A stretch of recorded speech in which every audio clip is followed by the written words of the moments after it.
Assalamualaikum warahmatullahi wabarakatuh. Perkenalkan, nama saya Muhammad Arya Wiraraja Isya Yusril dengan NIM akhir 358 dan ingin mempresentasikan mata kuliah hukum pidana khusus, hukum acara pidana khusus. Baik, dalam sistem hukum pidana di Indonesia, penanganan suatu perkara tidak terjadi secara instan. Setiap dugaan tindak pidana harus melalui serangkaian tahapan yang telah diatur dalam Kitab Undang-Undang Hukum Acara Pidana atau KUHP. Proses ini melibatkan berbagai lembaga penegak hukum, mulai dari kepolisian, kejaksaan, hingga pengadilan. Setiap lembaga memiliki peran yang berbeda, namun semuanya saling berkaitan dalam membentuk sistem yang dikenal sebagai sistem peradilan pidana. Melalui presentasi ini, saya akan menjelaskan bagaimana proses atau alur penanganan perkara pidana dalam sistem peradilan pidana Indonesia menurut KUHP baru. Selain itu, saya juga akan menunjukkan bagian alur proses tersebut serta menjelaskan beberapa perbedaan dengan pengaturan terdapat dalam KUHP lama. Sistem peradilan pidana merupakan suatu mekanisme yang digunakan oleh negara untuk menanggulangi tindak pidana. Sistem ini tidak hanya berfungsi untuk menghukum pelaku, tetapi juga untuk menegakkan hukum, melindungi masyarakat, serta menjamin hak-hak individu yang terlibat dalam proses hukum. Dalam sistem peradilan pidana di Indonesia terdapat beberapa institusi utama yang berperan penting, yaitu kepolisian, kejaksaan, pengadilan, serta lembaga pemasyarakatan. Kepolisian berperan dalam tahap penyelidikan dan penyidikan, kejaksaan berperan dalam proses penuntutan perkara pidana, pengadilan memiliki kewenangan untuk memeriksa dan memutus perkara, sementara itu lembaga pemasyarakatan berfungsi melaksanakan putusan pidana yang telah berkekuatan hukum tetap. Keseluruhan institusi tersebut bekerja secara berurutan dan saling berkaitan dalam menangani suatu perkara pidana. Baik, agar lebih mudah memahami bagaimana proses tersebut berlangsung, dalam presentasi ini saya akan menggunakan contoh kasus sederhana. Misalnya, seorang individu bernama Andi dilaporkan oleh korban karena diduga melakukan penipuan dalam transaksi jual beli online dengan nilai kerugian sebesar 50 juta rupiah. Kasus ini kemudian dilaporkan kepada kepolisian. Dari titik inilah proses dalam sistem peradilan pidana mulai berjalan. Lalu yang kedua itu ada tahap laporan polisi. Proses perkara pidana pada umumnya dimulai dari adanya laporan atau pengaduan dari masyarakat kepada pihak kepolisian. Dalam contoh kasus tadi, korban melaporkan dugaan penipuan yang dilakukan oleh Andi kepada kantor polisi. Laporan tersebut kemudian dicatat dan menjadi dasar bagi aparat penegak hukum untuk melakukan tindak lebih lanjut. Laporan ini sangat penting karena menjadi informasi awal bagi aparat penegak hukum mengenai adanya dugaan tindak pidana yang terjadi. Lalu selanjutnya adalah tahap penyidikan. Setelah laporan diterima, tahap berikutnya adalah penyelidikan. Penyelidikan merupakan suatu serangkaian tindakan yang dilakukan oleh penyelidik untuk mencari dan menemukan suatu peristiwa yang diduga sebagai tindak pidana. Tujuan utama penyelidikan adalah untuk memastikan apakah suatu peristiwa benar-benar merupakan tindak pidana atau tidak. Dalam tahap ini, aparat kepolisian dapat melakukan berbagai kegiatan, seperti mengumpulkan informasi awal, meminta keterangan dari pihak terkait, serta melakukan pengamatan terhadap peristiwa yang dilaporkan. Apabila dari hasil penyelidikan ditemukan adanya dugaan tindak pidana, maka proses akan dilanjutkan ke tahap penyidikan.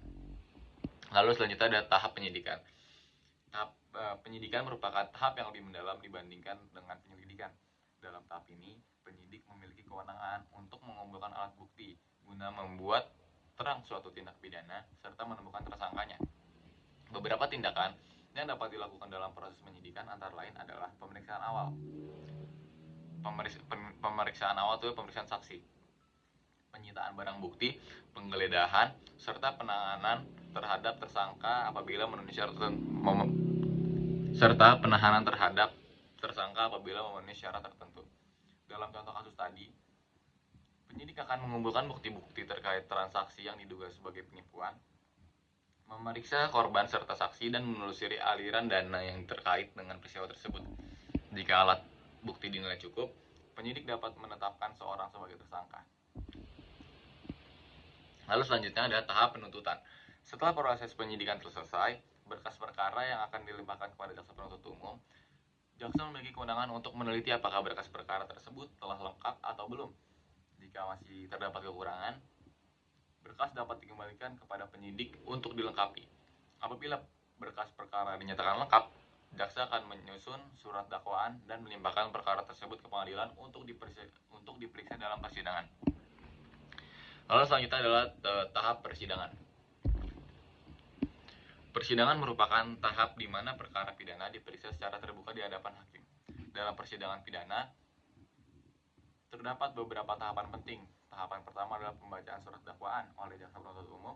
Setelah itu, terdakwa atau penasihat hukumnya dapat mengajukan keberatan atau eksepsi terhadap dakwaan tersebut. Selanjutnya, hakim akan memeriksa alat bukti yang diajukan oleh jaksa maupun pihak terdakwa.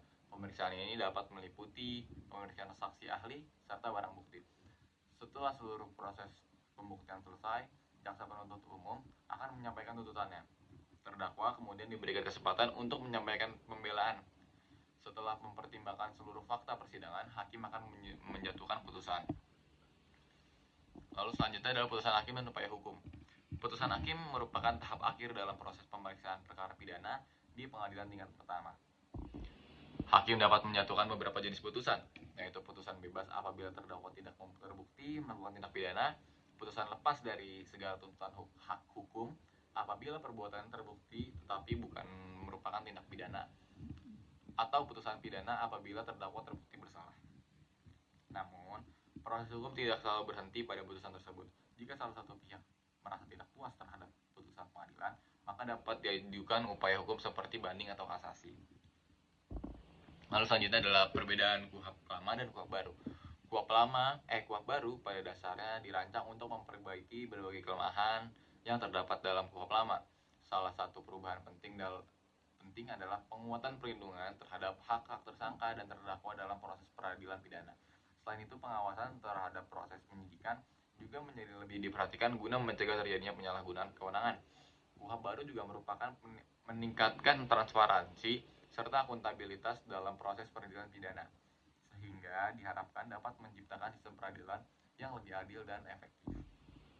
Berdasarkan pembahasan yang telah dijelaskan, dapat disimpulkan bahwa peradilan pidana di Indonesia terdiri dari beberapa tahapan yang saling berkaitan, mulai dari laporan polisi, penyelidikan, penyidikan, penuntutan, hingga persidangan dan putusan hakim. KUHP sebagai hukum acara pidana memiliki peran penting dalam mengatur setiap tahapan tersebut agar proses penegakan hukum dapat berjalan secara tertib dan adil. Mungkin itu saja yang bisa saya sampaikan, kurang lebihnya mohon maaf. Wassalamualaikum warahmatullahi wabarakatuh.